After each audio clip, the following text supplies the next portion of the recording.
think when it comes to Manchester United, what's dominated the news over the last few days is the exclusion of the great Sir Alex Ferguson, whose name is blasted up there on top of the stands, a legend of the club, the greatest manager the club has ever seen, some would argue the greatest manager of all time.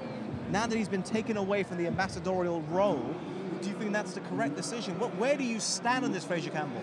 Well, for me, like you said, everything's correct there. He's a legend, one of the greatest managers of all time, so there must be a reasonable explanation. You know, maybe there's cost cutting and he's just decided to forfeit the money that they're paying him. So I think, you know, Alex is a great manager. Anyone knows Sir Alex, sorry, he's a fantastic manager.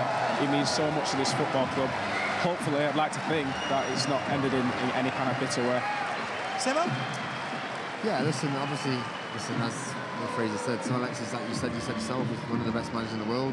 He means a lot to us and what we did in our lives and our careers, and many others. Maybe people said the timing. But is there any good time? Is there ever a good time? So he's a legend. You know, it's supposed to be a mutual respect, and I think Sir Alex understands. It's just it's cost cutting. But I understand why, you know, different fans are saying, you know, he should still get his money and still get that role, and why other people think, no, it's a business decision and the club are moving in a new direction. So I understand both arguments. But also taking away a tradition which dates back to Sir Matt Busby.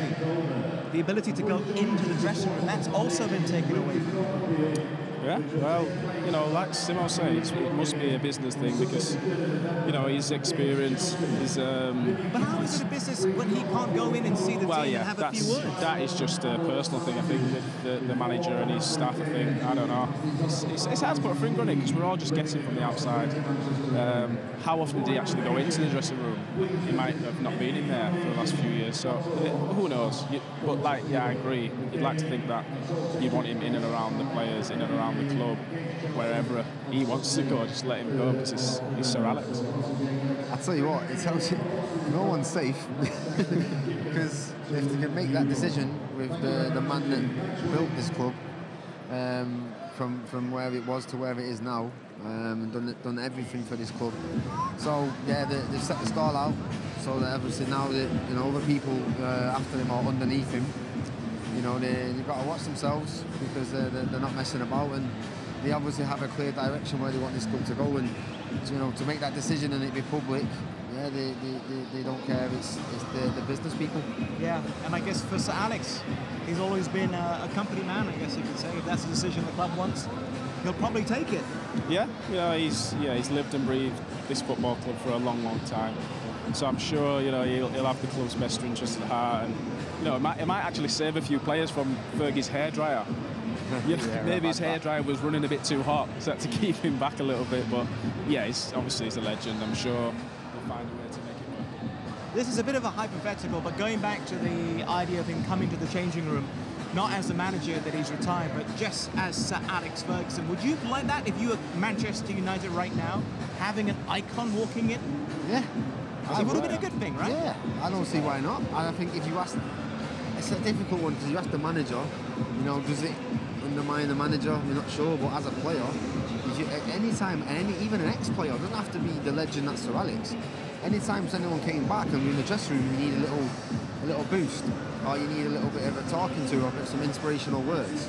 Then I'd be sat in there and I'd welcome it and love Sir Alex to come in and talk to us and the team. So from a player's point of view, yes. Maybe from the manager's point of view, in the dressing room here in Old Trafford, no, but maybe in a different setting, yeah. Can I ask, really quickly, strangest person to walk into the dressing room, someone famous? I think Lee Sharp was saying on camera, Sir Sean Connery, the late Sir Sean Connery came into the dressing room. I can't remember, I don't even know. It was at the Legends game and the guy from Kin walked in. Yeah. Forgot his name now. Okay, it's okay. So nobody in your time? Not that I can remember. I usually have my headphones in and I'm in my own little world, so I don't really... I've got one. I was at Newcastle. Harry Styles.